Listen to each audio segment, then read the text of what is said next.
bonsoir à tous, ça dépend quand vous regardez cette vidéo. Aujourd'hui, on se retrouve pour l'analyse de Airbus demandée par Georgie, David Toury et Jean-Claude Pron. N'hésitez pas à vous abonner à la chaîne, à liker la vidéo et à mettre en commentaire l'action que vous voudrez voir analysée. Et on se retrouve tout de suite après cette courte introduction.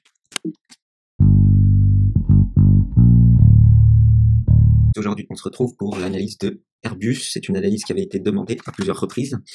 Alors, Airbus, le jeudi 23 avril 2020 à 20h27, il cote à 54,25 €. Il a pris 1,35% dans la journée. Complet. Oula, on voit que de 133, il est venu presque aux 47 €.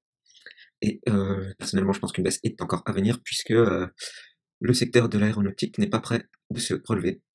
On va voir les ratios sur Boursorama. Alors, vous voyez, c'est dangereux les ratios sur Boursorama parce que, alors eux, ils me disent bénéfice net par action 5,81 €. Et moi,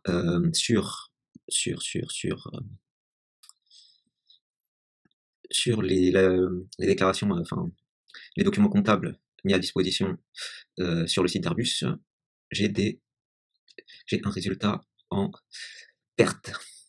Loss dans la période 1300. Voilà. J'ai des résultats en perte, profit moins 1300, et ça correspond bien en fait avec les données de Zone Bourse qui en 2019 mettent un bénéfice par action de moins 1,75. Donc ça serait plus crédible que là, bénéfice net par action 5,81. Je comprends pas comment on passe d'un résultat négatif à 5,81. En tout cas, ce résultat, j'ai pas calculé exactement par action, mais ce résultat a l'air plus correct avec ce qui ressort des documents comptables de Airbus. Alors, par contre, Airbus, résultat du premier semestre le 29 avril, c'est-à-dire donc dans 6 jours. Donc il faut attendre, voir ce que ça va donner. En tout cas, donc pour 2019, puisque c'est les seules données réelles qu'on a, donc un PER négatif du fait de perte, donc ça c'est mauvais. Sinon, un PER 21, 22, les années précédentes, ça allait. Voilà, un rendement qui est en baisse. Parce que le cours de référence aussi était passé à 130. Alors 130 pour une action qui faisait des pertes, il ne faut pas s'étonner du coup que en 2020, lors d'une crise, elles prennent cher. Elles prennent très cher. Donc ceux qui avaient acheté Airbus, bah désolé pour vous. Maintenant, on va surtout voir s'il faut profiter qu'elle soit à 50 € pour se placer. Voilà. Alors donc pour ça, on va aller dans le document comptable. Encore une fois. Voilà. Document comptable. Tac. On va aller voir les bénéfices nets. Voilà. Les actifs et les passifs. Donc, par contre, le dividende était en hausse de 9% normalement sur l'année 2019. Donc ils ont augmenté les dividendes alors qu'ils ont fait des pertes. Donc ça, c'est pas très bon signe, c'était sûrement pour tenir le cours de bourse. Hein. Voilà, donc, par contre, tout est en anglais, j'ai pas trouvé les documents en français. Donc ici, assets sont les actifs non-current, donc actifs non courants, on a 57 686 millions d'euros en 2019. Et en passif non courant, on a 46 045. Ça nous fait une différence de 11 641 millions d'euros de solde net. Et j'ai trouvé d'autre part dans le document, comme c'est en anglais, je vais pas réussir à vous le retrouver, je vous demande de me faire confiance. Ils étaient à... on avait des... je vais vous remettre le cours de bourse en attendant, parce que les documents sont en anglais, donc c'est pas très intéressant. Donc ça nous fait une valeur net par action de 14,98 €, on va dire 15 €.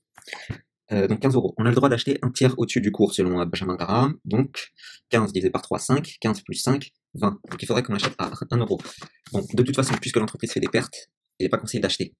Voilà, on peut estimer que ces pertes étaient passagères, donc c'est discutable. Surtout là, l'année 2020, avec le coronavirus, ça va pas s'annoncer très bien, je pense.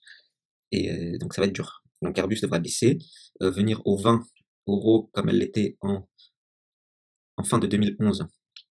Bah, c'est tout à fait crédible, puisque au vu de la situation, au vu de la conjoncture d'une part, et au vu des résultats de l'entreprise, c'est quelque chose de crédible, c'est une entreprise qui fait des pertes, c'est une entreprise qui a une valeur nette de 15 €, donc voilà, là pour l'instant ça descend, il n'y a pas de raison que... Il n'y a d'ailleurs pas de raison que ça remonte. On va mettre pour voir un peu la tendance, même si c'est pas sur ça qu'il faut se baser. Voilà. Donc, alors, on a les bandes de Bollinger qui s'écartent, étonnamment, puisqu'un écartement des bandes de Bollinger faudrait représenter une hausse. Mais c'est pas très déterminant, parce que c'est peut-être cette petite hausse qui est partie de 46 pour remonter, qui a fait un pic encore à 64. Mais bon, de toute façon, c'est sous le nuage d'Ishimoku. Voilà. Et là, les moyennes sont en baisse, là c'est en baisse. Il y a des forts volumes à la vente. Volume au-dessus, voilà, très au-dessus de la moyenne, et au-dessus de la moyenne. Donc pour moi, Airbus n'est pas Alors, je suis pas agréé AMF, etc. Il faut faire votre propre avis. Mais pour moi, on m'a demandé d'analyser Airbus. Alors, je comprends parce que c'est une valeur phare. Mais pour moi, c'est pas une valeur à acheter, surtout pas maintenant, parce que je pense que la baisse n'est pas finie. Et puis, c'est une entreprise qui fait des pertes, qui a fait des pertes l'année précédente et qui fera sûrement des pertes cette année. Il faudra attendre, comme je vous ai dit, là, dans 6 jours, le 29, les résultats du premier trimestre. Je ferai une vidéo sur tous les résultats du premier trimestre des entreprises que j'ai déjà analysées. Ça permettra de mettre l'analyse à jour. Mais pour moi, pour l'instant, je passe pas à l'achat sur Airbus. Pas du tout. Alors, du tout, du tout, du tout. De plus, actionnaire de principal d'Airbus, État français. À parité égale avec l'État allemand, il me semble, et 11% chacun, il me semble, et 5% pour l'État espagnol. Le conseil de Charles Gave, qui me semble assez bon, j'en parle souvent de ce monsieur, mais avec Benjamin Graham, donc qui lui est un homme un peu du passé, mais l'analyse est bonne. Warren Buffett, qui est vraiment un grand investisseur et qui a la parole un peu rare. Et bon, oui, donc Charles Gave, c'est un économiste français qui me convainc beaucoup par ses analyses. Et lui, il déconseille d'acheter toutes les actions en rapport avec l'État français. Donc c'est-à-dire dès que l'État français est actionnaire, même les EDF, les choses comme ça, parce que l'État, il est bon déjà il faut quand même avouer qu'il cherche le profit, parce qu'il réclame beaucoup de dividendes à ses entreprises, mais par exemple les gens vont faire grève, ils vont être traités comme des fonctionnaires. Le prix de l'électricité, il va être géré en fonction, voilà, si on augmente l'électricité, on va baisser notre code de popularité, etc. Donc les entreprises ne sont pas libres en elles-mêmes, et le jour où l'État aura besoin, comme c'est le cas maintenant, puisque bon là vous voyez que la dette va exploser, donc ok, on peut plus se connecter, bah, c'est magnifique. Donc comme c'est l'état actuel, puisque comme c'est le cas maintenant parce que la dette va exploser, l'État il n'hésitera pas à tout faire pour se servir, et l'intérêt des actionnaires, alors lui, il en a que faire. Hein. Donc c'est pour ça qu'il faut se méfier des actions qui sont détenues par l'État. Après, Airbus, bon, c'est quand même une belle société, elle devrait pas faire faillite, mais en tout cas, elle fait des pertes, son cours est encore très surévalué parce que à la base, elle vaut 15 euros par action. On peut acheter un tiers si c'est des bonnes sociétés. Vous voyez, là, en plus, c'est une société qui fait des pertes. Donc, comment dire, la majoration de un tiers ne devrait même pas s'appliquer, mais appliquons-la. Il faudrait l'acheter à 20 euros. Elle est encore à 50 euros. Sachant qu'elle fait des pertes. Alors bon, après, un dividende d'à peu près 1,80 €, donc voilà, c'est quand même intéressant pour 50 euros, pour celle à 1,80 €. Pourquoi pas, mais voilà, enfin, non, il faut attendre qu'elle revienne là, qu'elle touche le plus bas. Voilà, j'exagère peut-être à 7 euros, quoique, mais 25, voire 17 euros, ouais, qu'elle s'approche entre 15 et 20 euros. Parce que ça vaut pas plus, très honnêtement, pour moi, ça vaut pas plus. Mais après, c'est mon avis, à chacun de faire le sien. Chacun fait le sien, voilà, moi je suis pas agréé, etc. Je sais que je reçois beaucoup de commentaires, pas mal, n'hésitez pas à vous abonner d'ailleurs à la chaîne. Mais ouais, pour moi, non. Pour moi, Airbus, c'est un non. À voir si vraiment ça devient très intéressant, mais pour moi, il faudrait vraiment que ça descende en dessous des 15 euros même, étant donné qu'elle fait des pertes. Voilà, j'ai pas envie d'acheter quelque chose qui fait des pertes. Imaginez-vous, si je vous dis, ah regarde, j'ai investi 5000 euros dans du matériel audio euh, pour ma société, pour mes vidéos YouTube par exemple, est-ce que tu vas investir dans ma chaîne YouTube? Vous allez me dire, bah ça dépend, tu gagnes combien? Bah zéro. Tu dis, ah t'as dépensé 5000, donc t'as 5000 euros de dette, tu gagnes rien, et tu veux que j'investisse? Vous investirez pas. Donc voilà, il faut raisonner comme ça pour les actions. C'est pas parce que Airbus est connu, qu'on en parle à la télé, qu'on en parle sur les pages Facebook, que voilà, il faut acheter. Hein. Qui va acheter des avions maintenant?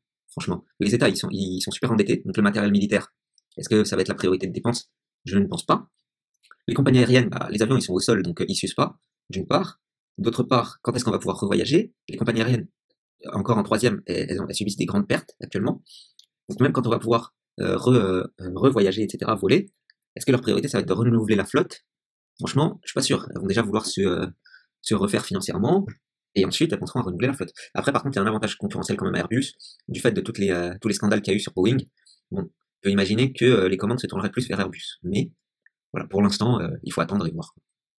Voilà, voilà. C'était mon avis. N'hésitez pas à vous abonner à la chaîne, à laisser un commentaire et à aimer cette vidéo. Au revoir, bonne journée. Enfin,